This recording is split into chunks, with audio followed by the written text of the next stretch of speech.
Daginn.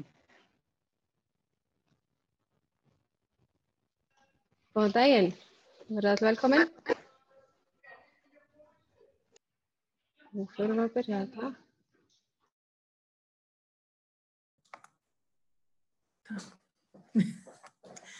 Jæja, ég bið ykkur afsökunar á þessari bil. Menntamálaráðherra og góði gestir, ég bið ykkur velkomin á ársfund Minjastofnunar Íslands 2001. Fyrir liggur skemmtileg dagskrá, svona næsta klukkutíman, við förum kannski upp í 1,5 tíma eða svo. Við njótum þeirrar ánægju að menntamálaráðherra ætla bæði að ávarpa okkur og taka þátt í hluta af dagskránni. Ásta Hermannsdóttir, sem með yngri starfsmönnum Minjastofnunar Íslands í aldri en ekki af reynslu, að hún ætlar að stjórna okkur í dag og gjörðu svo vel, Ásta. Takk fyrir það, Kristín. Já, við vonum nú að tæknin verða okkur hliðholl hérna í dag. Það alltaf eitthvað sem getur verið svona tafir og svona, við brosum bara gegnum það. Kannski svona fyrst að við tökum þennan fund upp líkt og fyrri ár og hann verður svo aðgengilegur á YouTube síðun okkar, þannig að örvendið ekki við þurfum að fara eða eitthvað svoleiðis. Það eru nokkrar svona reglur þegar kemur að svona Zoom-fundum sem ágætt að hafa í huga. Fyrst af öllu að þeir sem ekki að tala séu með slökkt á hljóðnemunum og mér sýnist nú að það séu nú flestir bara með það á hreinu. Það bæði hægt þið fáið ef þið hreyfið músina og fáið fram bendilinn, þá sjáuð þið ekki með svört stika neðst, það sem hægt að stýra, það hægt að gera mute, þar slekkur maður og kveikir á hljóðnemanum. Það við hliðina á stopp vídeó, þá getið þið slökkt á myndavélin ykkar og þar eru líka, það eru fleiri svona, reactions, það hægt að þið viljið klappa, það hægt að klappa þar. Þannig að þið bara skoðið þetta. Svo svolítið mikilvægt að allir sem stillt á það sem heitir speaker view. Ef þið farið með bendilinn upp í hægra hornið, þar stendur view. Ef þið smellið á það, þarf að velja speaker view eða gallery view. Speaker view þannig að sá sem talar í stórri mynd á skjánum. Þannig náum við fram svona því að sá sem talar í forgrunni. Svo varðandi spurningar, þá ætlum við að hafa það þannig að hægt sé að senda inn spurningar í gegnum spjallið og það þessi sama svarta stika og kemur neðst þegar þið hreyfið bendilinn, þar stendur chat. Ef þið smellið á það svona talbóla, smellið á það og þá hægt að skrifa þar inn skilaboð og við munum að öllum erindum loknum fari gegnum þess að það hefur komið og beini endilega spurningum til ákveðina fyrirlesara. Þannig að það auðveldar fólki af því það þarf að taka af hljóðnemann og setja á til að svara á svona. Þannig að þetta nú bara svona smá grunnreglur. Allir með þetta klárt, vonum það. Og þið getið þá sent okkur spurningar á chat, við getum þá svarað því kannski. En á dagskrá 4 erindi í dag, auk þess að veita minjaverndarviðurkenningu og þessi viðurkenning veitt árlega aðila sem þykir hafa skarað fram úr í minjaverndarmálum. Það svona nýmæli að öll dagskráin sé tileinkuð þessum aðila. Þannig ég held að við séum öll orðin ofboðslega spennt að vita hver hann í ár og það mikill heiður að hafa mennta- og menningarmálaráðherra Lilju Dögg Alfreðsdóttur með okkur hér í dag og mig langar að gefa henni orðið. Gjörðu svo vel, Lilja.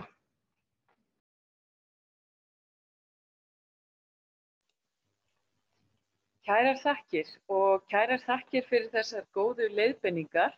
Mér finnst þetta til fyrirmyndar settur á þessum tæknitíma. En fundarstjóri Kristín Huld Sigurðardóttir forstöðumaður, kæru starfsmenn og góði gestir. Það mér sönn ánægja að ávarpa ársfund Minjastofnunar Íslands, lykilstofnunar á sviði verndunar menningararfsins sem okkur svo dýrmætur. Næsta nýársdag verða liðin 8 ár frá gildistöku núgildandi laga menningarminjar nr. 80 frá árinu 2012. Þá voru 2 eldri stofnanir, Fornleifavernd ríkisins og Húsafriðunarnefnd, sameinaðar í eina stofnun. Það ánægjulegt að verða vitni að því hvernig Minjastofnun hefur tekist á við hlutverk sitt á þessum tíma og elst að burðum. Allt umhverfi minjavörslu í landinu hefur tekið stökkbreytingum til betri vegar samhliða þróun Minjastofnunar og hvernig hún hefur í æ ríkara mæli náð utan um í geysistóra verkefni sitt sem að tryggja íslensku menningararfi verði skilað óspilltum til komandi kynslóða. Stofnunin ekkert nema sá mannauður sem starfar á hennar vegum. Á Minjastofnun starfar lítill en samhentur hópur fólks, sérfræðinga á sviði menningarminja sem verndar okkar menningararf. Það ekki léttverk, það þarf að hafa bein í nefinu til að vernda fornar tóftir, gömul hús og menningarlandslag Íslands í okkar nútíma samfélagi þar sem ólíkir hagsmunir togast á. Sem dæmi má nefna hefur Minjastofnun aðkomu að öllum skipulagsmálum í landinu, öllum framkvæmdum sem hafa jarðrask í för með sér og öllum umhverfismatsáætlunum. Starfsfólk Minjastofnunar hefur með handafli og með forvirkum aðgerðum byggt upp umhverfi minjavörslu í samræmi við lög menningarminjar. Tölurnar tala sínu máli. Fjöldi skipulagsmála landið sem Minjastofnun hefur aðkomu að hefur fjölgað 200% á starfstíma stofnunarinnar. Við getum þakkað Minjastofnun fyrir að vernda rætur búsetu okkar í landinu, þráðinn sem bindur saman menningu, sögu og land. Samfélagið þarf á sterkum rótum að halda til þess að blómstra. Ágætu gestir, eitt stærsta verkefni Minjastofnunar skráning fornleifa og utanumhald upplýsinga varðar allar menningarminjar í landinu. Þar hefur mikið áunnist og verkefni sem blasir við sér risavaxið. Á meðan fornminjar sem geymdar eru í jörðu geti í mörgum tilfellum hvílt þar áfram enn sinn óáreittar, vinnur tíminn ekki með okkur hvað það varðar. Þar á ég við til að mynda minjar sem eru í hættu vegna náttúruvár. Minjastofnun Íslands hefur svarað þessu kalli. Mér finnst það afar ánægjulegt að vita til þess að Minjastofnun vinnur ötullega framgangi fornleifaskráningar í landinu og hefur lagt áherslu á strandminjar þar sem tönn tímans og sjávarágangsins hefur bitið hvað dýpst. Ég óska Minjastofnunar velfarnaðar við að víkka þetta starf út, vonandi í sem mestri og bestri samvinnu við þá sem eiga ættir að rekja og bera rammar taugar til þessa strandbyggða. Minjastofnun lagði nýverið fyrir mig tillögu að nýrri og metnaðarfullri heildarstefnu varðar menningararf í landinu, varðveislu hans og aðgengi að honum.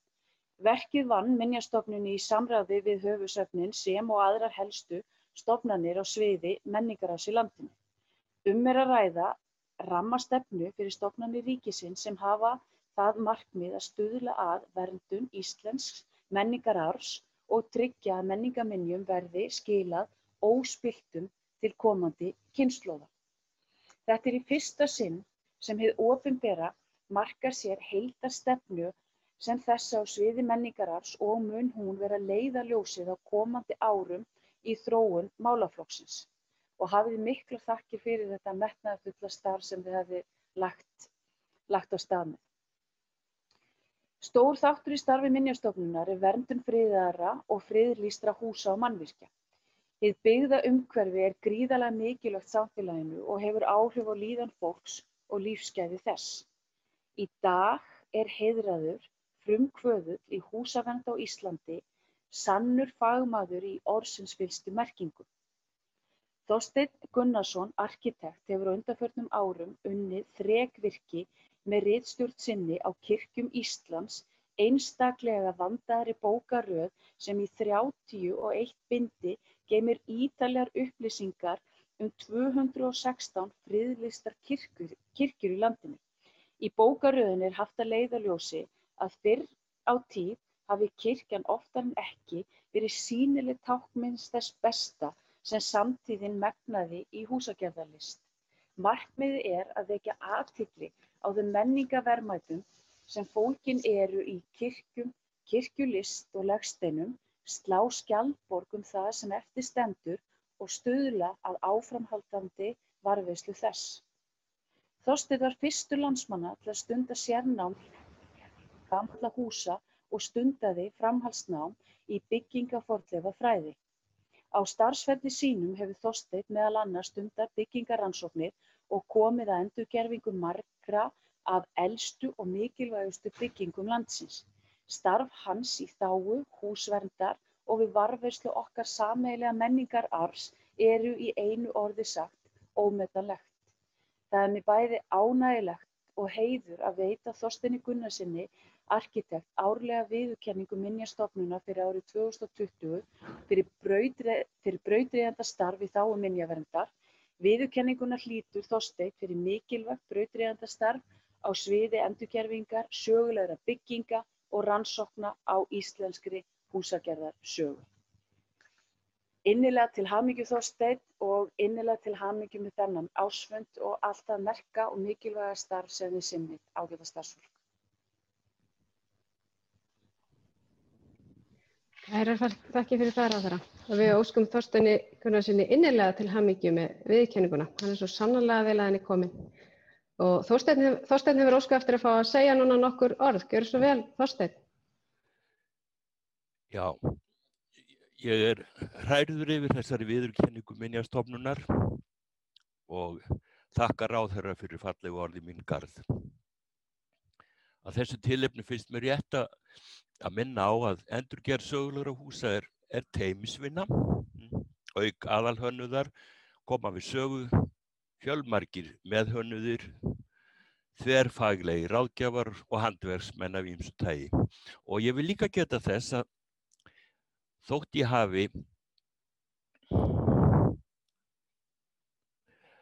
ég hafi lengi sinnt leiklistinni í öfnum höndum, hefur byggingarlistin og íslensk húsagerðarsaga alla tíð átt hug minn og hjarta. Og á þessari stundu að þá hlýnar mér hjarta og ég segi takk fyrir mig. Kærar þakkir fyrir þetta, Þorsteinn, og til hamingju aftur, enn og aftur. Og nú víkur sögunni að erindum dagsins, en þau tengjast öll þessari viðurkenningu og Þorsteini og þau eru líkt áður sagði 4. Og fyrst eru Pétur H. Ármannsson og Guðný Gerður Gunnarsdóttir og þau ætla að fjalla helstu verkefni Þorsteins á sviði húsverndar. Svo kemur Séra Sólveig Lára Guðmundsdóttir, vígslubiskup á Hólum, og hún ætlar að ræða not af Auðunarstofu, áhrif Hóladómkirkju og hvernig bókaflokkurinn Kirkjur Íslands nýtist henni í starfi. Síðan koma Stefán Örn Stefánsson og Pétur H. Ármannsson og ætla að segja frá rannsókn á innri gerð Bessastaðakirkju og tillögum að endurbótum, en það verkefni unnu Þorsteinn og Stefán Örn saman. Og að lokum ætla Kristín Huld Sigurðardóttir, forstöðumaður Minjastofnunar, að segja frá forvörslu Hólabríkurinnar sem hún vann á sama tíma og Hóladómkirkja var endurgerð undir stjórn Þorsteins. Við stefnum á að taka stutt hlé á milli annars og þriðja erindis svo fólk geti aðeins staðið upp og fengið sér vatnsglas eða kaffisopa. En fyrst vil ég biðja þau Guðný Gerði og Pétur að flytja sitt erindi helstu verkefni Þorsteins á sviði húsverndar. Gjörðu svo vel, Pétur og Guðný.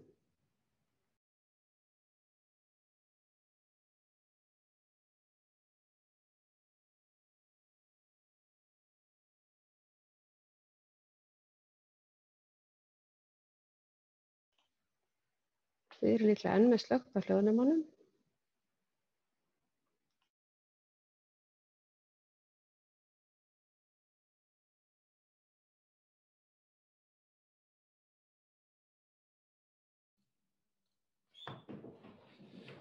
Já, góðan dag, heyriði í mér? Já, heyrum vel. Já, menntamálaráðherra Þorsteinn Gunnarsson, innilega til hamingju með þessa viðurkenningu. Ég ætla að fara hérna nokkrum orðum um hans afrek á þessu sérsviði, húsagerðarlist. Þorsteinn Gunnarsson lauk námi í húsagerðarlist frá Arkitektaskóla Konunglega danska listaháskólans í Kaupmannahöfn árið 1966. Hann var fyrstur Íslendinga til þess að útskrifast úr þeirri deild skólans sem sérhæfir sig í endurgervingu gamalla húsa og könnun eldri byggðar.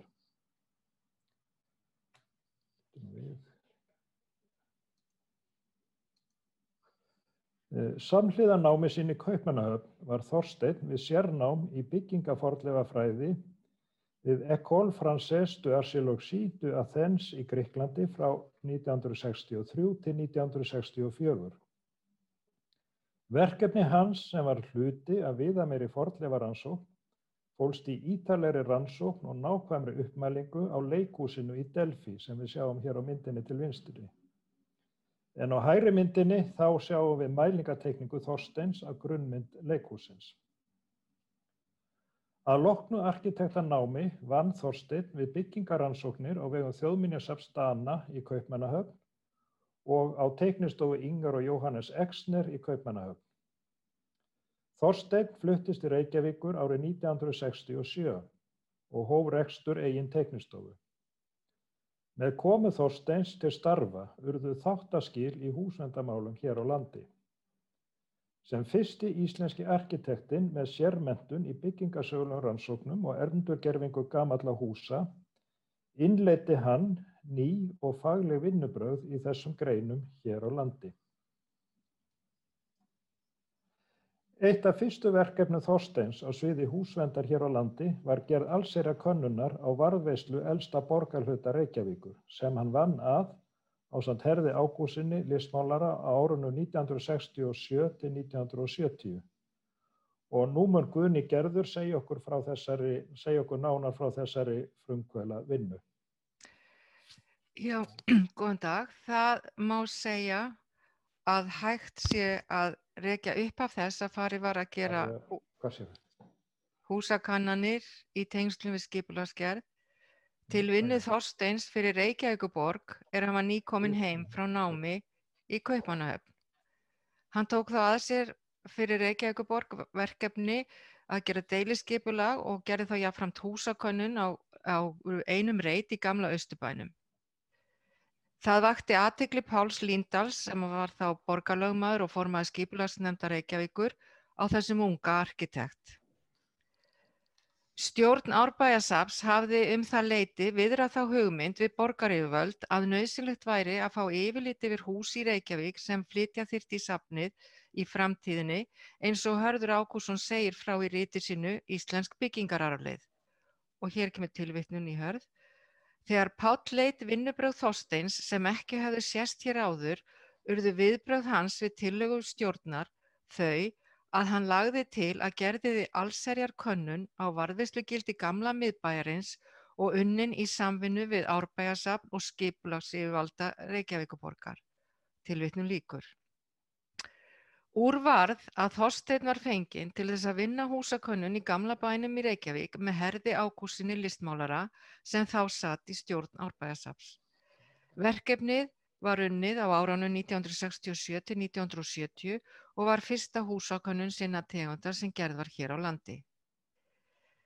Forsaga og forsenda þessara fyrstu húsakönnunar í Reykjavík var að þá hafði borgarstjórn Reykjavíkur nýlega samþykkt fyrsta aðalskipulag fyrir borgina. Aðalskipulag Reykjavíkur, sem gildi 1962 til 1983, byggði á hugmyndum þess tíma algjöra endurnýjun byggðar í gömlum miðbæjum og hefði aðalskipulagið, ef því yrði fylgt, haft í för með sér stórfellt niðurrif gamalla húsa.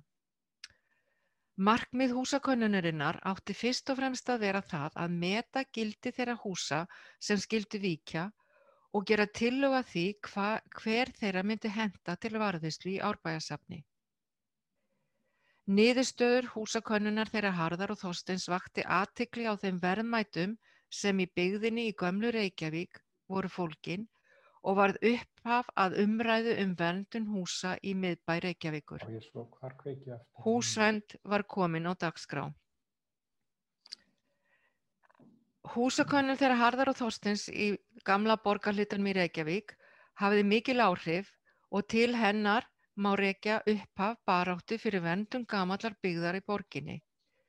Skal þar þá sérstaklega nefna húsaröðina við Lækjagötu sem þá var farið að nefna Bernharðstorfu sem þeir Þorsteinn og Hörður vöktu athygli á og Arkitektafélag Íslands fylgdi síðan eftir og enn síðar Torfusamtökin.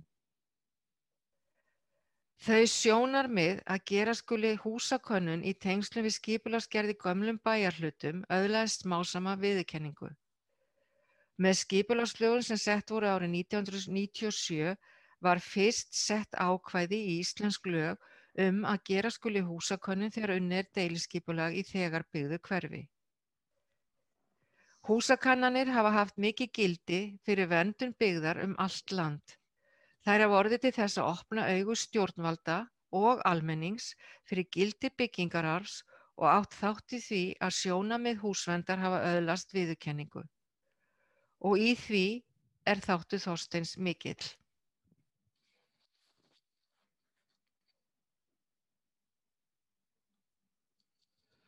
Eitt af fyrstu verkefnum Þorsteins Gunnarssonar á sviði endurgervingar húsa var endursmíði Viðeyjarstofu og kirkju sem hann vann að ásamt Leifi Blúmenstein. Viðgerð á stofunni hófst árið 1969 í kjölfarið á kaupum ríkissjóðs á eigninni. Vinnu við ytra borð stofunnar lauk árið 1975 en síðan var löng bið á framhaldi verksins sökum fjárskorts. Árið 1986 ákvað Sverrir Hermannsson, menntamálaráðherra, að ríkið gæfi Reykjavíkurborg stofuna gegn því að borgin sæi að ljúka endanlegum frágangi á húsum og lóð. Vinna við verkefnið hófst á ný skömmu síðar og lauk því með miklu myndarbrag þann 18. ágúst 1988. Við endurgerð stofu og kirkju í Viðey var víða leitað fanga. Meðal annars vann Þorsteinn ítarlega rannsókn á verkum arkitektsins Nikolai Eigtved og fleiri danskra húsameistara frá 18. öld í því skyni að geta rétt í eyður varðandi útfærslur og efnisval í Viðey. Næsta verkefni og eftir Viðey var endurreisn Hóladómkirkju sem hófst með hönnun og rannsóknarvinnu árið 1987. En framkvæmdir hófust snemma árs 1988. Lokið var við endurbætur innanhús í desember sama ár en frágangi utanhús í ágúst 1989. Meðal endurbóta á ytra borði var að sementsmúr sem settur hafði verið utan á veggi kirkjunnar var fjarlægður og kalkmúr settur í hans stað. En rauði hleðslusteinninn úr Hólabyrðu sem kirkjan var byggð úr fékk að njóta sín á forkirkju og í umgjörð frúardyr á suðurhlið kirkjunnar. Í kjölfar Hóladómkirkju kom yfirgripsmikil rannsókn og endurreisnar áætlun fyrir þriðja merka steinhúsið frá 18. öld, Bessastaðastofu á Álftanesi. Stofan átti sér flóknari breytingasögu en hin húsin tvö sem taka var tillit til, svo sem þær endurbætur sem Gunnlaugur Halldórsson arkitekt stóð fyrir þegar Bessastaðir urðu ríkisstjórasetur árið 1941.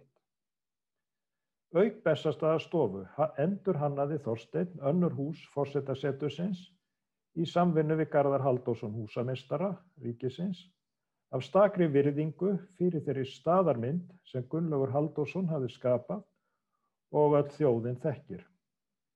Framkvæmdum á Bessastöðum lauk árið 1996. Systurbygging Bessastaðastofu, landlæknishúsið á Nesi við Seltjörn, mátti muna fífilsinn fegri þegar Þorsteinn hófst handa við endursmíð hennar og aðlögun útihúsa að breyttri notkun árið 1978. Viðgerðin, sem fór fram á vegum Þjóðminjasafns Íslands, var unnin í áföngum á löngu tímabili. Vinnu við vesturenda lauk árið 1986 en eystri helmingur og rís voru kláruð árið 2008. Í Nesstofu var sú stefna mörkuð að færa húsið að öllu leyti til upphaflegs horfs, innan sem utan.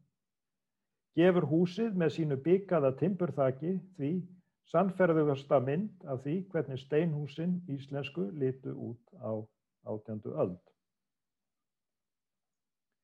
Í miðbæ Reykjavíkur kom Þorsteinn Gunnarsson að endurbótum á 2 sögufrægum byggingum, steinbyggingum, báðum að stofni til frá 18. öld.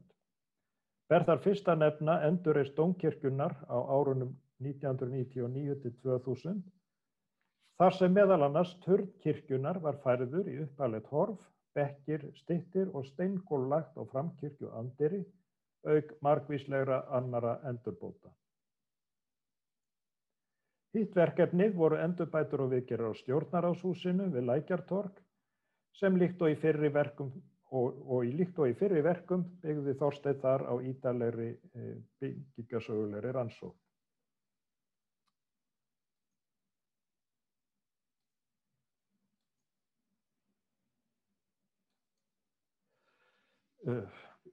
Afsakið.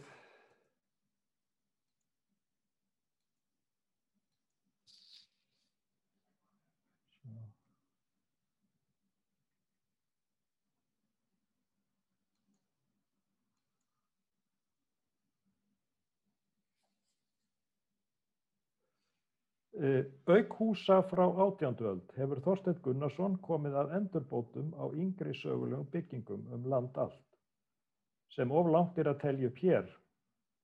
Verðugt sýnishorn fyrir hönnun hans á þessum flokki bygginga eru þær breytingar sem hann hannaði á kirkjunni á Sauðárkróki, einu helsta verki hins kunna skagfirska kirkjusmiðs Þorsteins Sigurðssonar. Eitt það verkefni Þorsteins á sviði endurgervingar sem enn hefur ekki raungerst, en það eru hugmyndir hans endurreisn Landakirkju í Vestmannaeyjum frá árinu sem hann vann árið 2011. Viðfangsefnið var að vinda ofan af seinni tíma breytingum og benda á mismunandi leiðir til að færa form kirkjunnar nær sínum upprunastíl. Með Landakirkjuverkefninu má segja að Þorsteinn hafi komið að rannsókn og endurgerð allra þeirra 9 steinhúsa sem reist voru hér á landi á 18. öld.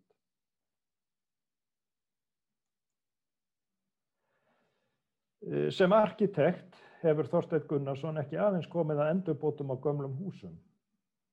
Árið 1972 vann hann tillögu að skipulagi safnsvæðis Árbæjarsafns ásamt safnhúsi í nýrri byggingu sem hann hannaði og var ætlaður staður fyrir enda traðarinnar heima bæjarhúsunum á Árbæ. Og við sjáum hérna útlitsteikningu af þessari safnbyggingu sem aldrei varð neðst á myndinni. Öllu viðameira nýbyggingarverkefni var hönnun Borgarleikhússins sem Þorsteinn vann að með arkitektunum Guðmundur K.R. Guðmundsssyni og Ólafi Sigurðssyni á árunum 1974 til 1987. Það vita það kannski fáir að áhorfendasalurinn í leikhúsinu sækir form sitt að nokkru leyti í hið forna útileikhús í Delfí sem Þorsteinn mældi upp og rannsakaði snemma á 7. áratugnum og nýtti síðan sem innblástur að hinu nýja leikhúsi Reykvíkinga í Kringlunni. Í tengslum við endurgervingarverkefni sín og rannsóknir hefur Þorsteinn ritað fræðigreinar sem hafa birst ýmist í sjálfstæðum útgáfum eða safnritum. Helsta stórvirki hans á sviði fræðibóka ritsafnið mikla kirkjur Íslands sem Þorsteinn ritstýrði og kom út á árunum 2001 og 2018 á vegum Þjóðminjasafnsins, Minjastofnunar og Biskupsstofu. Og eins og fram hefur komið þá eru bindin orðin 31 og þar fjallað 216 friðlýstar kirkjubyggingar ásamt gripum þeirra og minningarmörkum. Og það vægt til orða tekið að kalla kirkjur Íslands einstakt afreksverk á sviði rannsókna útgáfu á fræðasviði byggingarlistasögu hér á landi og þótt víðar væri leitað. Í desember árið 2016 var öld liðin frá fæðingu Dr. Kristjáns Eldjárs, forseta Íslands og þjóðminjaverðar. Í tilefni þess ákvað Minjastofnun í samráði við húsafriðunarnefnd að gangast fyrir og kosta byggingarsögulega rannsókn á innréttingum Bessastaðakirkju á Álftanesi. Markmiðið með rannsókninni að leggja fram tillögur sýni mögulega valkosti endurbætur og viðhald á innra borði kirkjunnar, sem eitt elsta og merkasta guðshús hér á landi. Í rannsókninni var leitast við að vega og meta ólíka kosti endurgerð og framtíðarskipan innviða kirkjunnar með það að markmiði að draga fram og varðveita minjar ólík tímaskeið í sögu staðar og kirkju, en jafnframt skapa sannfærandi heildarmynd sem samboðin var aldri kirkjunnar, byggingarstíl og menningarsögulegu mikilvægi. Ekki yrði einungis horft til upprunalegra gerðar, heldur leita leiða til að sætta andstæður og flétta saman í listræna heild minjar og gripi frá ólíkum tímabilum. Minjastofnun leitaði til Þorsteins Gunnarssonar arkitekts og kannaði hug hans til að koma að verkefninu. En fullyrða má að engin núlifandi Íslendingur þekki byggingalist þessa tímabils og sögu Bessastaðakirkju betur en Þorsteinn, en hann ritaði meðal annars kafla byggingasögu kirkjunnar í ritsafnið kirkjur Íslands. Samstarfsmenn Þorsteins við rannsóknir og tillögugerð voru arkitektarnir Stefán Örn Stefánsson og Grétar Markússon og skiluðu þeir félagar ítarlegri skýrslu og vönduðum teikningum í lok árs 2017. Og hér á eftir kaffihlénu mun Stefán Örn gera nánari grein fyrir þessu verkefni sem að segja má að sé eitt mikilvægasta ókláraða verkefni á sviði húsverndar hér á landi, jafnt með tilliti til byggingalistar og menningarsögu. Og þá er þessu innleggi mínu lokið og þakka ég kærlega fyrir. Þakka fyrir það, Pétur og Guðný. Þetta góða yfirlit yfir þessi mörgu og merkilegu verkefni og verk, það er ekki hægt að segja hana. Næst vil ég gefa sér að Sólveigu Láru Guðmundsdóttur, vígslubiskup á Hólum í Hjaltadal orðið. Gjörðu svo vel, Sólveig.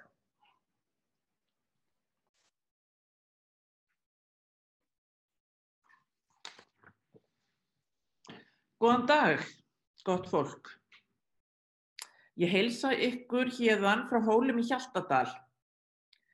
Til stóð að ávarpa ykkur úr skrifstofunni minni í Auðunarstofu, en þar sem að það er appelsínugul viðvörun ákvað ég að ávarpa ykkur héðan frá biskupssetrinu. Það má reyndar geta þess að Hóladómkirkja er nú upplýst í appelsínugulum lit til að minna á 16 daga átak gegn kynbundnu ofbeldi. En skrifstofan mín í Auðunarstofu segi ég með miklu stolti þegar ég sýni skrifstofuna, því ég er sannfærð að fegurri vinnuaðstöðu hafi fáir Íslendingar. Auðunarstofa var byggð á árunum 2001 til 2003 og var viðurinn í hana gefin af Norðmönnum í tilefni af 1000 ára afmæli kristnitökunnar á Þingvöllum. Í þessu ávarpi mun ég ekki rekja byggingarsögu hússins, heldur hef ég verið beðin að ræða notagildi þess. Mikilvægasta starfið sem fram fer í Auðunarstofu eru fræðafundir heima á Hólum sem haldnir eru tvisvar í mánuði yfir vetrarmánuðina og eru á vegum Guðbrandsstofnunar. Guðbrandsstofnun er samvinnuvettvangur Háskólans á Hólum, Þjóðkirkjunnar og Háskóla Íslands. Í stjórn stofnunarinnar eru auk mín sem er formaður, Dr. Erla Björk Örnólfsdóttir, rektor Háskólans á Hólum og Dr. Hjalti Hugason, prófessor við Guðfræði og trúarbragðafræðideild Háskóla Íslands. Starf stofnunarinnar er þríþætt. Í fyrsta lagi eru það sumartónleikar í Hóladómkirkju sem haldnir eru vikulega yfir sumarmánuðina. Þá er tónlistarfólki boðin vikudvöl heima á Hólum og halda eina tónleika í kirkjunni á meðan á dvöl þeirra stendur. Í öðru lagi eru það fræðafundir heima á Hólum. Þá er fræðafólki á sviði háskólanna og þjóðkirkjunnar boðin vikudvöl á staðnum gegn því að halda erindi sjálfvalið efni í Auðunarstofu. Í þriðja lagi höldum við eina ráðstefnu á ári. 4 ár í röð var yfirskrift ráðstefnanna Hvernig metum við hið ómetanlega og voru undirtitlarnir náttúran og auðlindirnar, menningin, trú og lífskoðun og hið góða líf. Nú höfum við hafið nýja ráðstefnuröð sem ber viðskeytið í samfélaginu og var fyrsta ráðstefnan í þeim flokki kvíðan í samfélaginu og í vor stefndum við að ráðstefnu sem ber yfirskriftina réttlætið í samfélaginu en henni var frestað af kunnum ástæðum. Allar þessar ráðstefnur eru í samstarfi við virtar stofnanir í þjóðfélaginu og þess má geta að þegar að ráðstefnan menninguna var haldin var Þjóðminjasafnið einn samstarfsaðilanna auk Listaháskóla Íslands og fleiri. Auk þessara 3 þátta höldum við hátíðlegan í Auðunarstofu Gvendardaginn eða Dag Guðmundar góða. Þá erindi haldið í stofunni sem tengist deginum og reynt að gera vel við gestina í anda hins rausnalega biskups. Annað starf sem fram fer í Auðunarstofu starf sóknarprestsins séra Höllu Rutar Stefánsdóttur en hún þar með starf fyrir 10 til 12 ára börn sem vel sótt. Oft koma hér skólahópar úr nágrannabyggðarlögum og fermingabarnahópar. Þegar skólahópar úr öðrum byggðarlögum koma ávarpa ég gjarnan börnin og byrja á því að spyrja þau hvort þau haldi að Auðunarstofa sé nýtt eða gamalt hús. Algengast að hóparnir skiptist í 2 jafna hópa, helmingurinn segir gamalt hús og helmingurinn nýtt hús. Síðan segi ég þeim sögu hússins. Árlega koma hér fermingabarnahópar allt frá Akureyri til Seltjarnarness. Staðurinn tilvalinn til slíks starfs því auðvelt að skipta í vinnuhópa, einn inn í kirkju, annar í turninum og sá 3. í Auðunarstofu og síðan skipt á milli. Afar ánægjulegt að fylgjast með þessu starfi. Auk þessa starfs má geta þess að austursalurinn opinn almenningi og ferðafólki allan daginn yfir sumarmánuðina 3. Þar nú sýning á Passíusálmaútgáfum allt frá upphafi en þeir voru fyrst prentaðir hér á Hólum árið 1666 og allt til nýjustu útgáfu þeirra sem var í umsjá Marðar Árnasonar. Sumarið 2015 vorum við með biblíusýningu í Auðunarstofu í tilefni af 200 ára afmæli hins íslenska biblíufélags, en eins og alþjóð veit varðveitt í Auðunarstofu eitt stærsta biblíusafn landsins sem var gjöf íslenska ríkisins til Hóladómkirkju á 900 ára afmæli biskupsstóls á Hólum árið 2006. Megin uppistaða þess biblíusafn séra Ragnars Fjalars Lárussonar sem safnaði biblíum og passíusálmum af mikilli ástríðu. Of langt mál væri að segja frá öllu því mikla starfi sem fram fer í Hóladómkirkju.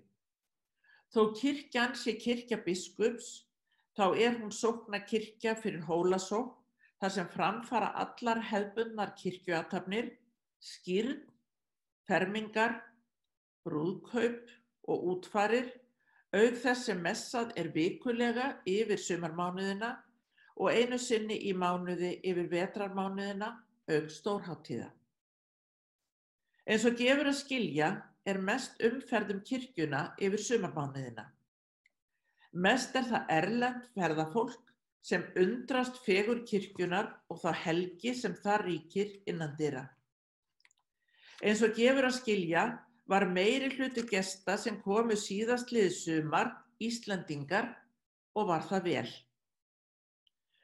Undrast margir hversu listilega Þorsteini Gunnarssyni hefur tekist að endurgera innréttingar kirkjunar eftir lítilli blýantsteikningu úr ferðabók Guimard frá fyrri hluta 19. aldar.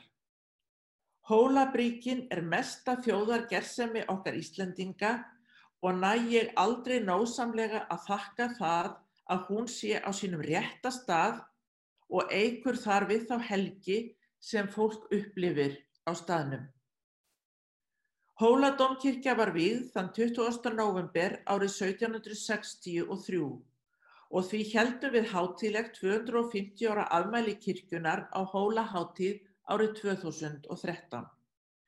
Það var fyrsta Hólahátíðin sem ég bar ábyrgð á og það var okkur mikill heiður að Þorsteinn Gunnarsson var með okkur þá daga en hann hafði að okkar ósk útbúið sýningu þar sem rakin var saga dómkirknanna á Hólum sem sýnd var á skjá í Auðunarstofu og ljáði hann sýningunni rödd sína á þeirri sýningu. Fyrir það erum við afar þakklát.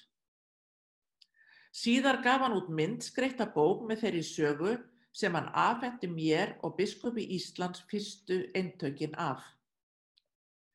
Þeim sem þessi ársfundur er helgaður ber margt að þakka. Að lokum vil ég þakka af alhug þátt hans í afrekinu Kirkjur Íslands.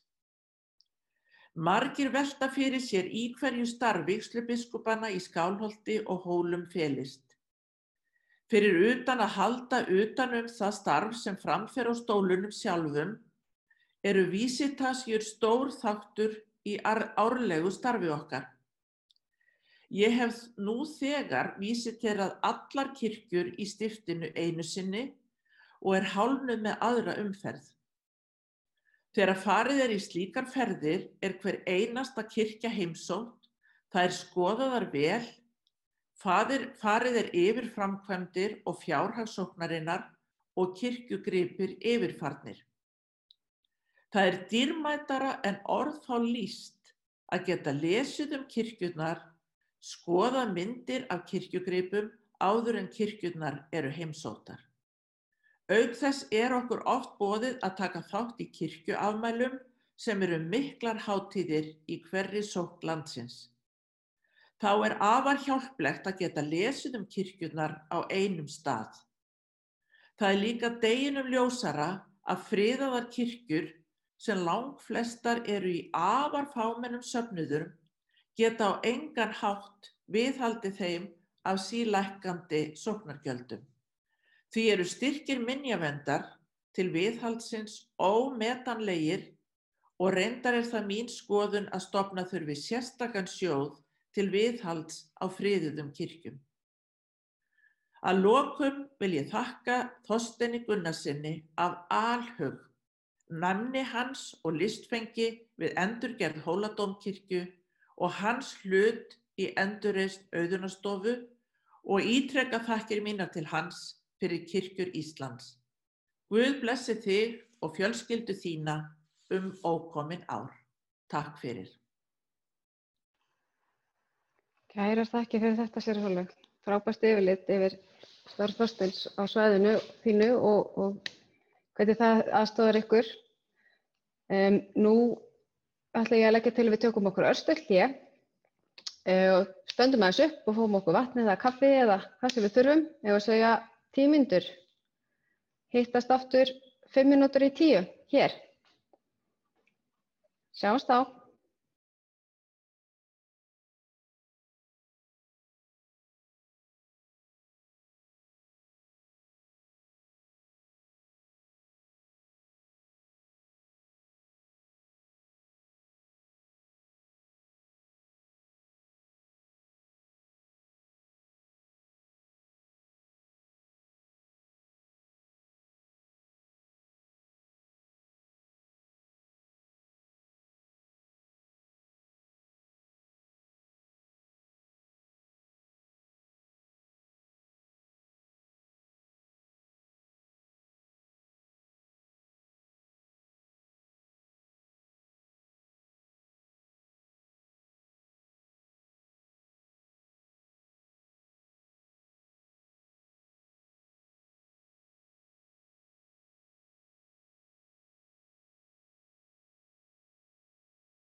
Jæja, kæru gestir, þá er allir að verða sestir aftur með kaffibollan eða vatnsglasið, aðeins búin að teygja úr sér.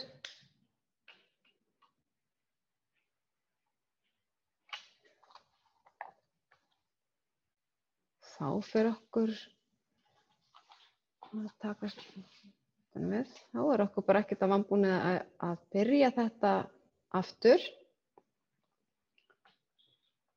Og næstir eru Stefán Örn og næstur er Stefán Örn sem ætlar að segja frá Bessastaðakirkju, innri gerðinni. Og ég ætla að minna ykkur á að það er hægt að skrifa inn spurningar inn í spjallið, inn í chatið. Ég ætla bara að prófa að skrifa til ykkur allra núna. Halló, þá sjáum við hvernig þetta birtist. Þannig að ef þið hafið spurningar, þá getið þið skrifað þarna inn og endilega byrjaði að segja til hverju spurningin beinist. Og þá vil ég bara bjóða Stefán Örn velkominn í pontu, getur maður sagt það? Gjörðu svo vel. Takk fyrir og góðan daginn öll og til hamingju með daginn sérstaklega Þorsteinn.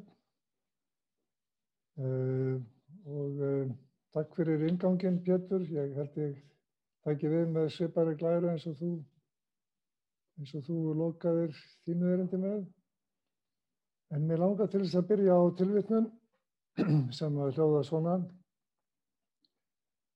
Timburgólfið undir bekkjónum var 3 þumlungum hærra en tígulsteinagólfið og kórgólfið 8 þumlungum hærra. Þannig lýsir Þorsteinn Gunnarsson gólfum í Bessastaðakirkju og innbyrðis afstöðu þeirra í rannsókn á innri gerð kirkjunnar. Þannig er það ekki í dag. Þannig var það fyrir rúmum 220 árum og var það raunar mjög lengi eða hálfa aðra öld. Ég held svolítið upp á þessa setningu. Mér finnst hún lýsa vel annars vegar kirkjugólfinu og þeim mælikvarða sem notaður var, mælikvarða mannsins og hins vegar höfundunum sem hefur þennan skilning á stærðum og hlutföllum í gamalli byggingarlist, má segja bókstaflega í hendi sér.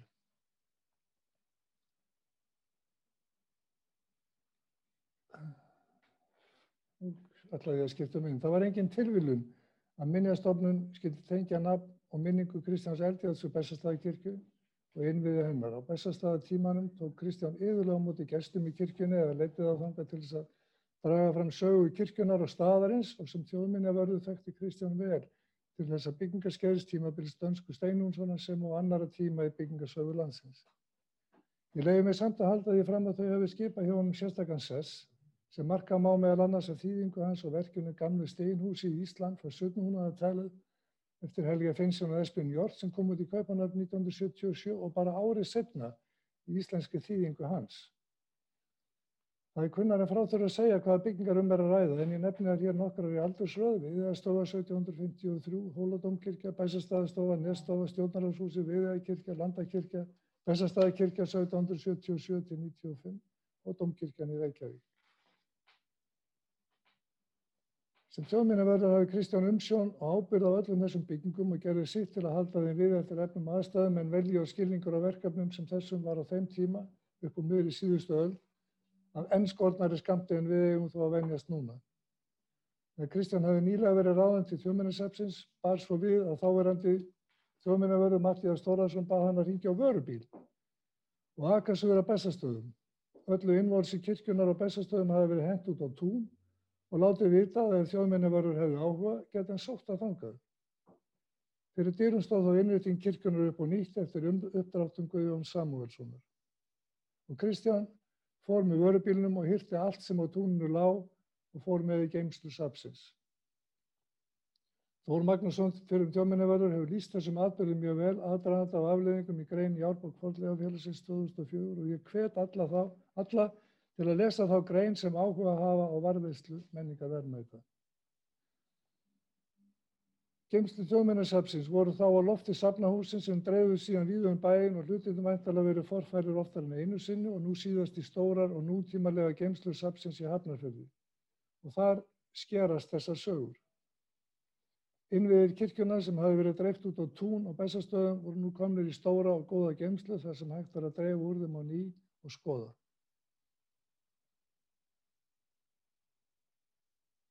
Og þá var loksins komið að Þorsteins þætti Gunnarssonar eins og segir í fornsögunum.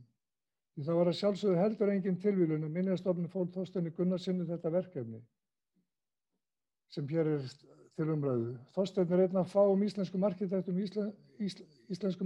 sem hefur menntað sér sérstaklega í rannsóknum á varðveislu og endurgerð sögulegra bygginga og aftur kemur tengingi við Kristján Eldjárn og bók þeirra félaga Árni Finnsson og Esbjörns Hjort. Hann hefur komið að og stjórnað endurgerð og varðveislu allra þeirra húsa sem þar getið, ekki bara nokkura, heldur allra.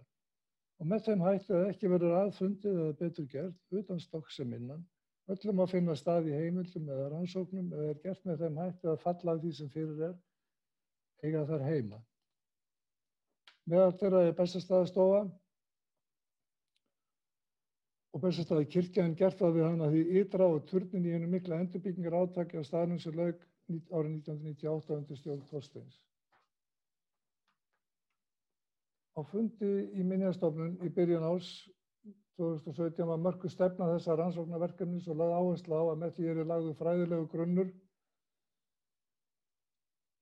að því að móta stefnu verndun og varðveislu kirkjunnar. Það var áherslu á að ekki skyldi einungis horft til upprunalegrar gerðar hennar, heldur skyldi freista þess að draga fram og varðveita minjar ólík tímaskeið í sögu staðarins og kirkjunnar og sýna fram á mögulega valkosti endurbætur og viðhald í kirkjunni hið innra.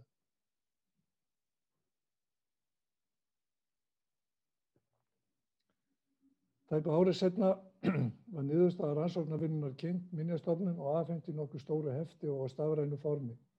Greinargerðin var kynnt forseta Íslands á Bessastöðum í byrjun árs 2018 og haldnir hafa verið nokkrir fundir með embættismönnum í forsætisráðuneyti og þjóðminjaverði verkefnið og mögulegt framhald en engar ákvarðanir verið teknar og engin fjárveiting enn á vegum ráðuneytisins til að gera áhættuverkið eða áfangaskiptingu þess, en þó vitað að unnið að því að tryggja hana. Þó verður að teljast brýnt að ráðast í endurbætur á kirkjunni hið innra.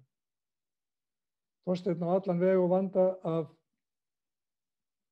texta greinargerðarinnar, sögulegum rannsóknum sem sagt frá, teikningum af upphaflegri gerð kirkjunnar samkvæmt lýsingum og teikningum af þeim byggingarhlutum sem ýmist voru þekktir og mælanlegir eða óþekktir og teiknaðir samkvæmt lýsingum eða með hliðsjón af svipuðum byggingarþáttum eins og framkemur hér á eftir. Enda ekki fyrsta greinargerðin sem Þorsteinn hefur samið kirkjunni. Við Grétar Markússon, félagi minn, vorum svo lánsamir að vera boðið að taka þátt í þessu verkefni, en hlutur okkar var fyrst og fremst fólginn í mælingum og teikningum á kirkjuhildinni og einstökum byggingarhlutum og svo samsetningu þessa efnis og teikning á stafrænu formi.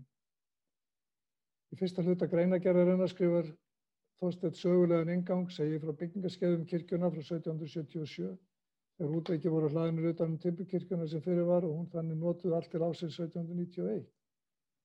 Hann segir það jafnframt frá því að við rannsóknir og byggingarskjölum kirkjunnar hafi komið í ljós að höfundar hennar hafi verið Andreas Pützner, danskur arkitekt og byggingameistari, fæddur 1741, en lengst af hefur Georg Anton verið talinn höfundar hennar til dæmis í bókinu Steinhúsin, en hann var meðal annars höfundur Viðeyjarkirkju og Landakirkju. Könnun og innréttingum í geymslu Þjóðminjasafnsins var einnig gerðin stærstu einstöku munur innréttinganna eru geymdir nánast eins og þeir voru við flutninginn í safnið og þó, því að hluti þeirra var settur upp á sýningu kirkjugripi í Bóasvaldssafnsins 1995 og milligerðin þá máluð á ný. Þessi hlutir, kórdyrnar, predikunarstóllinn með himni sínum og altariskápurinn, voru mældir og teiknaðir, kórdyrnar ásamt milligerð og altari voru smíðuð fyrir kirkjuna 1795 en predikunarstóllinn væntanlega heilli og eldri, gefinn fyrr í kirkju 1709. Sá hluti rannsóknarvinnunnar sem mesta væntinga voru bundnar við var að greiða úr þeim hlutum innréttinganna sem teiknuð höfðu verið niður, sumpart rifnir niður og hent út á fyrrnefnt tún, en voru nú komnir inn á gólfi í safninu. Þessum hluta verksins mætti líka við risastór púsluspil þar sem reynt var að máta saman einstaka hluta tréversins til að láta það falla saman á ný og gefa manni heildarmynd í raunstærð af því sem áður var. Hér ætla ég mér að leyfa vitni Þorsteins sjálfan í skýrslunni þar sem hann segir: þegar sýnishornum þessum var raðað saman og þau borin saman við milligerðina, predikunarstólinn og altarið, sem varðist hafði að mestu óskemmt var ljóst að ótrúlega miklu af innansmíðinni hafi verið bjargað 1946 og enn fremur Að skoða í samhengi gaf þetta heildstæða mynd af innri gerð kirkjunnar eins og hún var fyrir breytinguna 1946-8. Í myndinni voru samt fáeinar eyður, annars vegar vegna þess að upp á vantaði að sýnishorn allra byggingarhluta höfðu bjargast og hins vegar sökum þess að hlutar af upphaflegum innréttingum höfðu verið fjarlægðir fyrr á tíð. Í stuttu máli má segja var hér að ræða tröppur og handriða, predikunarstólnum, randskorna pílara, slár og staka hluti og göngupalli að stólnum, allt nýsmíði frá 1795. Bekkur og kór innan við milligerð 1795 og bekkur og framkirkju frá breytinguna 1863. Skrautarásir úr tré, rúmlega metri í þvermál sem smíðaðar voru 1795 og settar undir loftið og hafa borið hvor sína ljósakrónuna. Við þetta bættist svo seinna stólbrúður sem staðið hafði við báða enda bekkjana í framkirkjunni. Svo vel tókst til að raða þessum bútum saman í milligerð, altarisumgjörð, grátur og uppgjörð predikunastóls og fleira að eiginlega var bara ein spýta eftir á gólfinu óskilgreind þegar upp var staðið. Með hliðsjón af því sem komið var, ljósmyndum Matthíasar eldri lýsingum sem var ráðist í að fylla í eyðurnar og aftur komið ljós hver fullkomlega Þorsteinn var heima í þessum tíma og gaman var að kynnast hæfileikum hans til að finna óþekktum hlutum form og setja fram á einfaldan og fallegan hátt. Oftast kom hann með litaðar teikningar, frumritað því sem hafði vantað og hann fellt inn í sögusviðið, söngloftið, dyrnar og dyraumbúnaðan til beggja hand úr kórnum sem dæmi. Og ekki síst þegar ákveðið var að sýna og setja fram innanrými kirkjunnar frá upphafi með handmarksdúku, skriftastólum og öllu sem fylgdi nýrri nýklassískri kirkjubyggingu rétt fyrir aldamótin 1800. Eins og lagt var upp með í stefnumörkun Minjastofnunar lauk rannsókninni með tillögu að endurgerð Bessastaðakirkju hið innra. Tillagan var reyndar sett fram með variasjónum, tilbrigðum þar sem sýndir voru fleiri kostir eða tilbrigði við grunntillöguna. Að vel athuguðu máli var ekki miðað við að færa kirkjuna til upphaflegs útlits hið innra, það er að segja ársins 1795. Að sumu leyti vegna þess að þá hefði orðið að geta í nokkrar eyður og svo gerði ekki sérlega hentur nútíma notkun og væri þá aðallega sem tilgáta kirkju þess tíma. Þessi stað var staldrað við árið 1864 en lungin að innviðum kirkjuna hélst ósnertur frá þeim tíma fram að breytingunni 1946. Í lok þessari yfirferðar og lýsingar og rannsóknartillögum er rétt að geta þess að einnig var brugðist í óskum Minjastofnunar að líta til listbreytinga og gripa frá seinustu áratugum sem tengjast sögu forsetaembættisins og öðlast hafa sögulega þýðingu. Á þessum síðustu myndum má sjá þær tillögur þar sem ýmsu af því gósi hefur verið komið fyrir, auk þess sem í lokin verður svo sýnt myndband af heimsókn í endurgerða kirkjuna sem Pétur Gretarsson setti saman og Jóhann Sebastian Bach samdi tónlistina við. Í lokin langar mig svo að þakka fyrir tækifæri til að segja frá þessari rannsókn sem við bindum enn vonir við að geti orðið annað og meira en rannsókn og tillaga. Og vil fyrir hönd okkar Gretars þakka af heilum hug fyrir tækifæri að taka þátt í þessari vinnu og Þorsteini sérstaklega fyrir samstarfið. Það var skemmtilegt og fróðlegt og kenndi manni margt hvernig sjá má hið stóra í hinu smáa og söguna í sagarfærinu. Og í blálokin langar mig til að vitna til bókar Helga Finnsens sem við myndist á hér í upphafi gömlu steinhúsin í þýðingu Kristjáns Eldjárns. Þessi íslensku hús eru frá þeim tíma þegar menn voru næmir fyrir húsagerðarlist og í öllu sínu látleysi bera þau þessu vitni. Mjög lítið er borið í að skreita þau en þau tala milliliðalaust til kynslóðar eftir kynslóð með frumlægustu tjáningarmeðulum byggingarlistarinnar, efni og hlutföllum. Í menningu Íslands eru þau dýrmæti sem skylt er að varðveita og hirða vel Takk fyrir mig og til hamingju með daginn aftur, Þorsteinn. Kæra þakki fyrir þetta, Stefán. Nú ætlar hún Sólrún Inga að setja myndbandið af stað. Þetta eru ótrúlega fallegar tillögur og ég get ekki annað sagt en að maður voni að þær komi til framkvæmdar. Það væri mikil prýði af því. Nú brosum við í gegnum tæknina. Ekki? Það er alltaf eitthvað. Smá bið. að koma. Ég minni á spurningarnar, ef þið hafi einhverjar spurningar eða eitthvað innlegg, þið getið líka skrifað bara athugasemdir. Hérna kemur þetta allir bara. Tæknimaðurinn Sólrún situr við hliðina á mér, þess vegna er ég að horfa svona til hliðar.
Þá er myndbandinu lokið.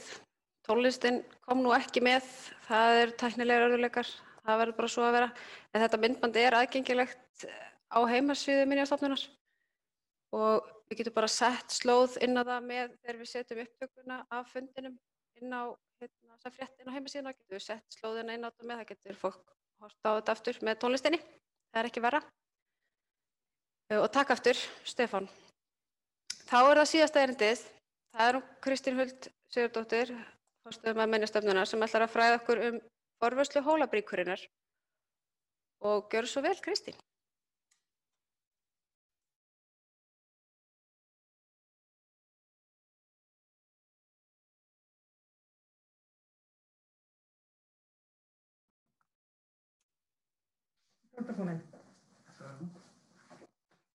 Þá þarf ég að taka.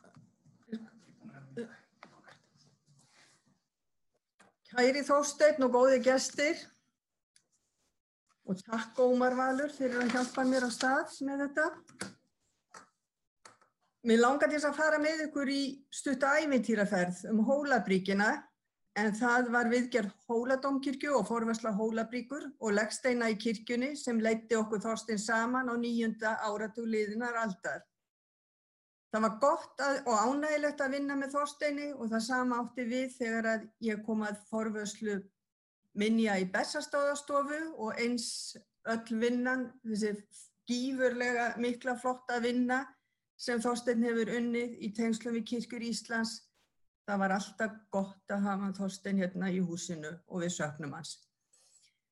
En ég var svo heppin að fá að taka þátt í draumaverkefni forvarða, viðgerð á Altarisbrík frá 16. öld, sem ekki hafði verið forvarin neitt frá þeim tíma, þannig að þarna fengum við tækifæri til að rannsaka og laga einstakan grip sem hafði verið á sínum stað frá því að hún var sett í kirkjuna upp úr 1760 en kirkjan var vígð eins og séra Sólveig Lára nefndi áðan 1763 og þar hafði hún varðveist með upprunalegri málingu og gyllingu.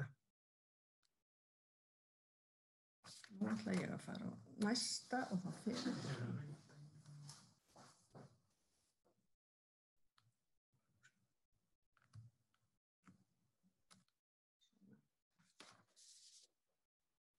Forvarsla bríkurinnar var eitt umfangsmesta forvörsluverkefnið sem Þjóðminjasafn Íslands tók að sér meðan að ég starfaði þar. Verkið hófst í maí 1985 og því lauk rúmum 4 árum síðar í nóvember 1989.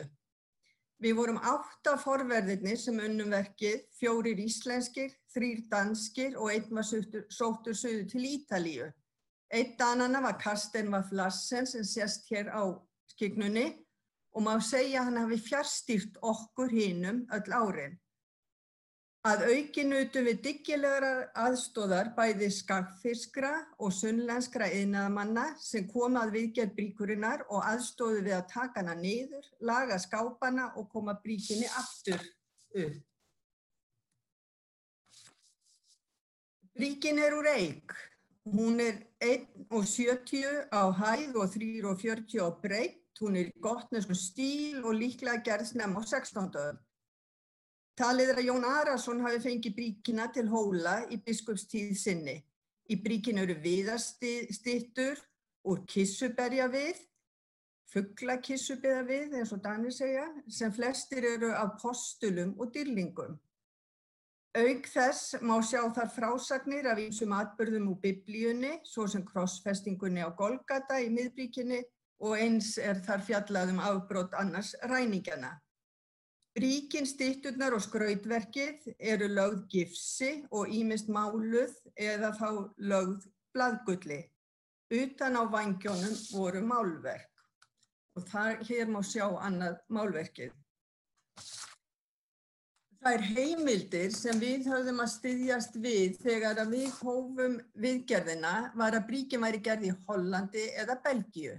Við reyndum að fá íslenska listfræðinga til að rannsaka bríkina en þeir sem þá störfuðu töldu sig skorta þekkingu til þess. Við áttum í bréfaskiptum við listfræðinga í Holland og Belgíu það hvort þeir þekktu samsvarandi bríkur frá sínum heimaslóðum. Henry de Voor, listfræðingur í Utrecht í Hollandi, taldi að listfræðileg og formeinkenni bríkurinnar væru mjög blönduð.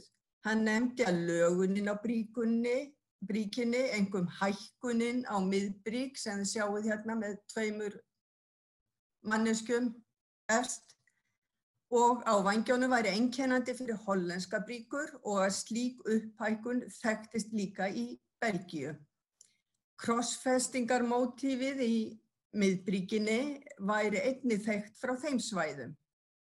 Vængirnir í Hollandi væru yfirleitt eingöngu málaðir og ekki með ústskornum styttum eins og í Hólabríkinni og styttur af dýrlingum í vængjum væri aftur á móti þekktar frá Þýskalandi.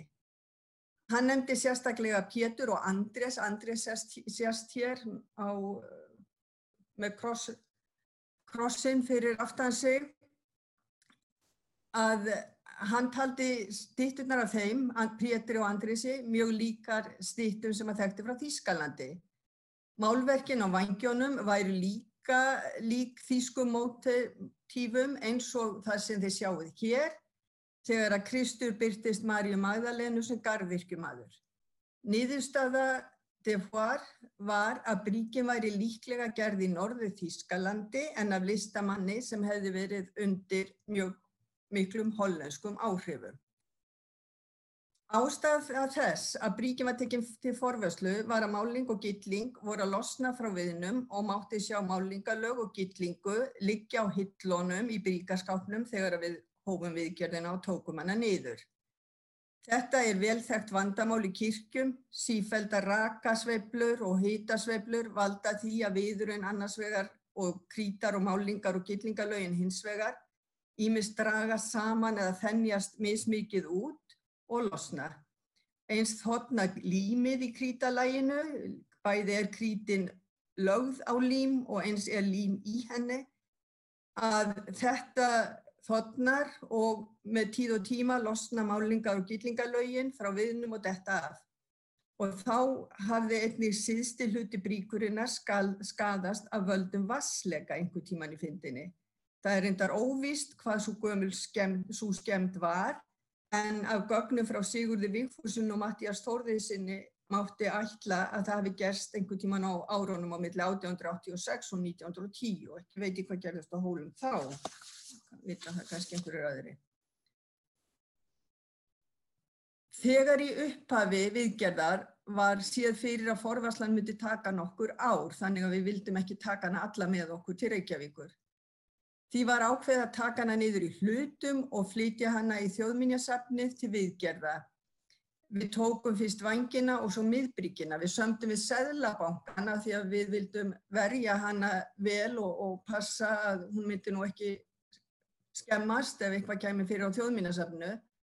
Þannig að sem sagt bríkar, hlutarnir og stytturnar voru geymdar í kjallara seðlabankans í mjög rammgerðum geymslum áður en við fórum og sóttum það og fórum að gera við. Áður en vængir voru teknir niður og pakkað voru laus málingalög og gylling í öllum hlutum bríkurinnar fest niður með japanpappír svokölluðum, gljúpum trefjalöngum pappír sem vættur var í náttúrulegu gúmmíi. Laus málingalög í miðbrík voru líka fest með japanpappír og gúmmí arabíkum og þarna verið að gera það að festa og taka niður stytturnar. Við sóttum sem sagt miðbríkina í janúar 1988 og skildum vængina.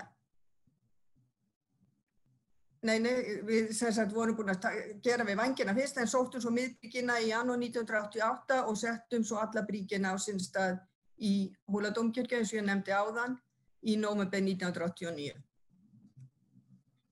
Meðal þess sem gerði þetta verk svo skemmtilegt var að við vorum að finna margt áhugavert inn í bríkinni. Þegar við fjarlægðum til dæmis neðra stykkið í miðbrík kom í ljós ógrynni smáhluta sem höfðu brotnað af í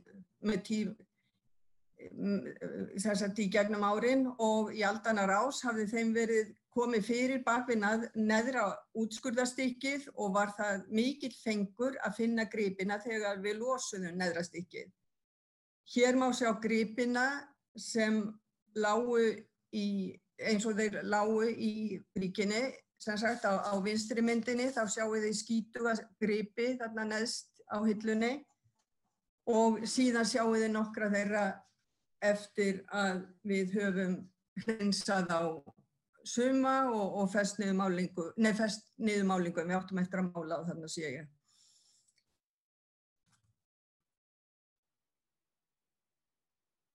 Ef á þurfti að halda settum við enn meiri japanpappír á lausu lögin til að halda þeim í skefjum. Forvarsla fornra listaverka ekki mjög vegan. Til að festa málingar og gyllingalögin var ýmist notað heitt héralím, gert úr hérahúð eða styrjulím sem var gert úr styrjuroði.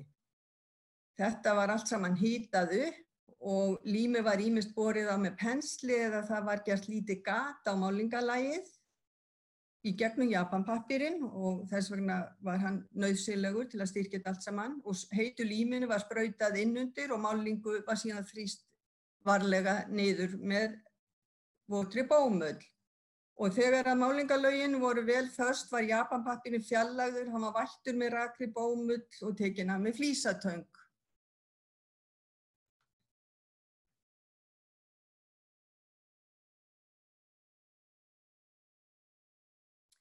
Og við sem sagt notuðum mismunandi aðferðir eins og ég segi eftir því hvort lögin voru þykk eða hvort þau voru þunn.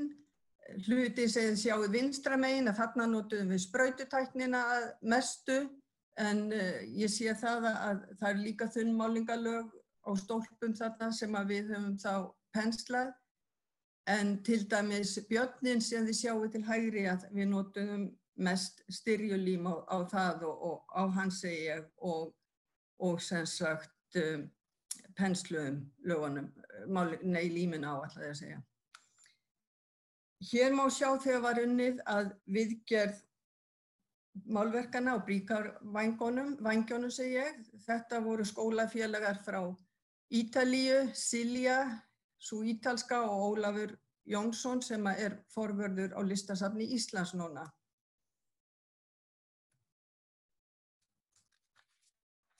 Miðbríkurskápurinn var mjög illa farinn. Bríkin var yfirleitt höfð opin í kirkjunni og vængirnir voru þungir og þeir toguðu í bríkaskápinn og ollu því hann skekktist og hafði víða sprungið. Því var reynt að líma skápinn með því að þvinga hann í rétt form og hér má sjá myndir þar sem að unnið var að því. Það var yfirleitt notuð mismunandi hreinsefni eftir því hvað var hreinsað. Við notuðum yfirleitt sérstaka sápu með ensímum en jafnframt okkar eigið munnvatn. Sum lög þoldu vatn og önnur ekki. Því var það að fara mjög varlega við hreinsunina. Bómullarpinnar voru staðalútbúnaður við forvörsluna og má sjá hér þegar þeim var rúllað yfir óhreina fleti og þeir voru einnig notaðir til þess að losa japanpappírinn, vættir og rúllaði yfir pappírinn. Þessa mynd ég með til þess að sýna ykkur muninn svona á hreinsuðum og óhreinsuðum flötum. Þið sjáið þennan skítuga ferning hægra megin á öðrum ræningjanum á myndinni og eins þarna búið að hreinsa svona hálfan eða hluta af bringunni og maganum á ræningjanum en stytturnar voru afskaplega skítugar orðnar eftir öll þessi ár. Þar sem að málingalögin og gillingin höfðu dottið af viðnum var borið á þetta heita héralím sem ég nefnt áður og síðan var fyllt uppi með mörgum lögum að heitri krít sem við útbjögum. Krítin var síðan slípuð og þína skárum við mynstur í krítina með myndskera-járni. Hér má sjá Viktor Smára Sæmundsson sem var einn Íslendinganna og hann núna með eigið verkstæði í Reykjavík en á þau svæði sem átti að gylla bárum við fyrst svokallaðan bólu sem leirblanda sem notuð sem undirlag fyrir gyllingu og svo hefur verið gert alveg frá miðöldum og við festum blaðgullið við bólusinn með festiefni sem við útbjögum og aðferðafræðin við að festa gullið á svo sama og var notuð á miðöldum. Og ég á von á því að ef einhverjir áhugamenn DNA taki sig til og fara að rannsaka bríkina, að þá gæti svo rannsókn orðið mjög áhugaverð. Gullið í þunnum blöðum sem eru sett á gullpúða og skorin og síðan veiðum við þetta upp með svokölluðum gullpensli sem svona flatur pensill sem þið sjáið á hægri myndinni.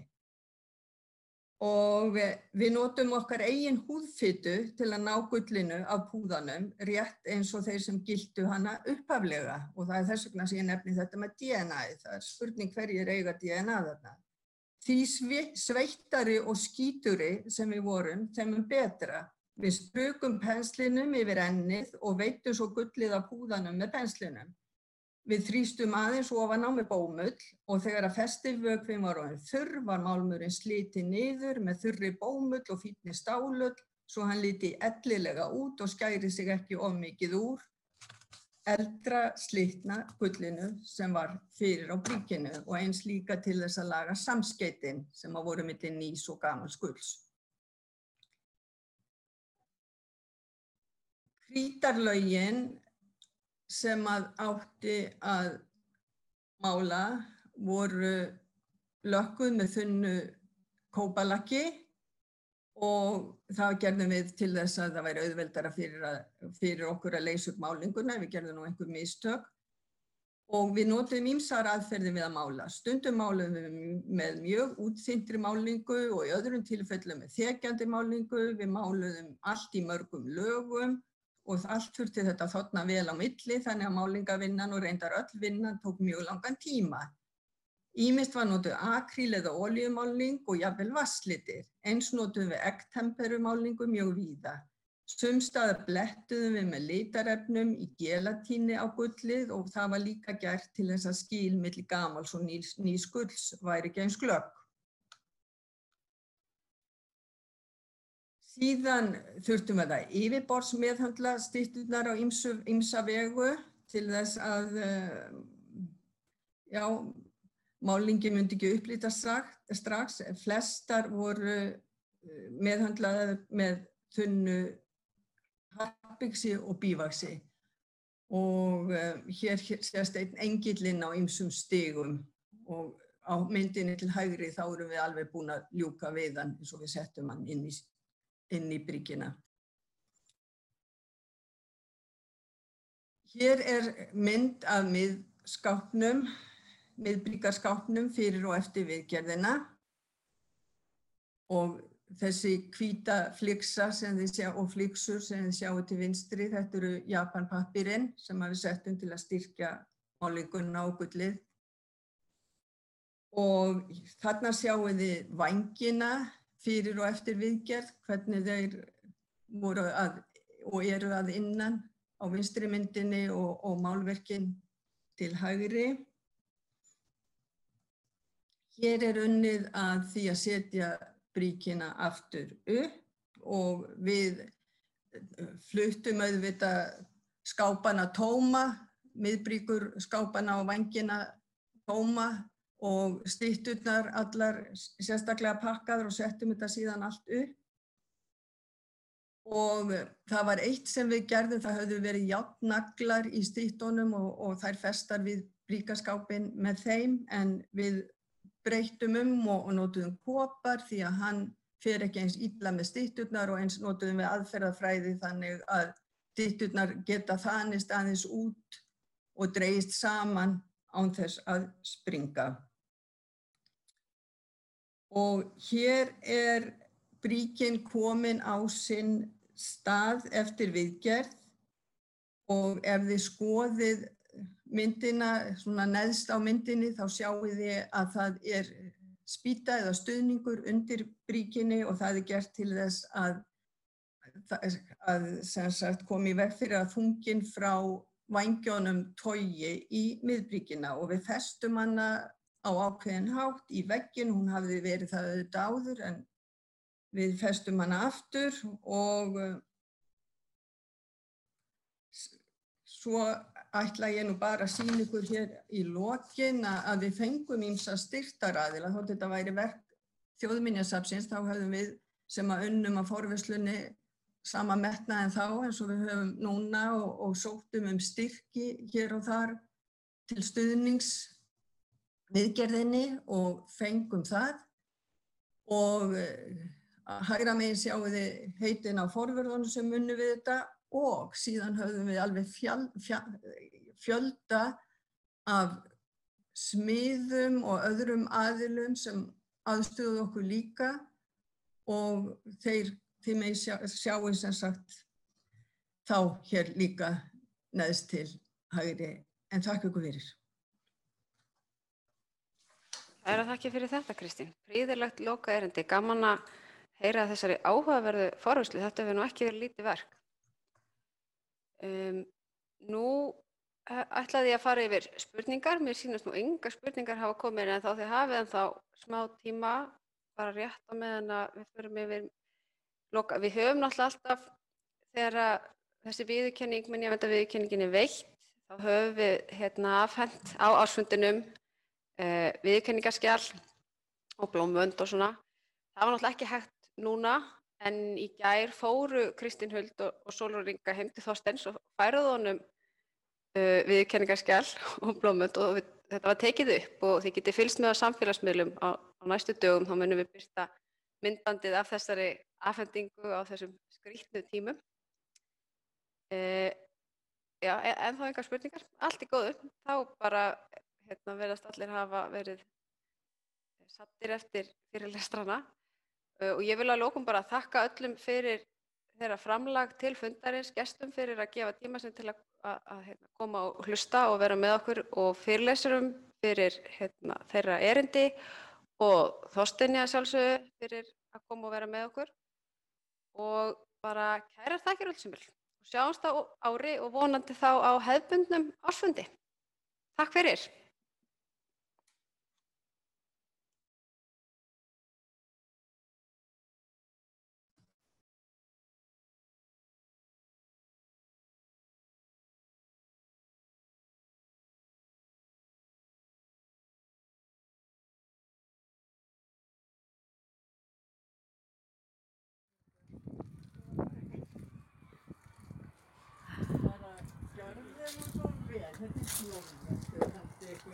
Hvað ertu nú að gera, Kristín mín? Þetta er skjalið sem þú fær. Það bara ekkert annað. Þetta hengstu bara. Svo þetta gamli, þetta sem auka, ég ætla ekki að taka það upp, það er ofan í. Að þetta er frá okkur frá Minjastofnun bara fyrir að hafa verið með okkur og öll þessi ár. Ég kyssi þig ekki. Nei. Ég geri það seinna og bara takk fyrir og ég meina það eru 4 vikur í jól. Hvað er meiningin með þessar 1000 þakkir fyrir það? Og ég hlakka til á morgun sko. Ég verður bara gaman. Ég er svo lítill strákur. Já, ég hlakka líka til þetta verður gaman.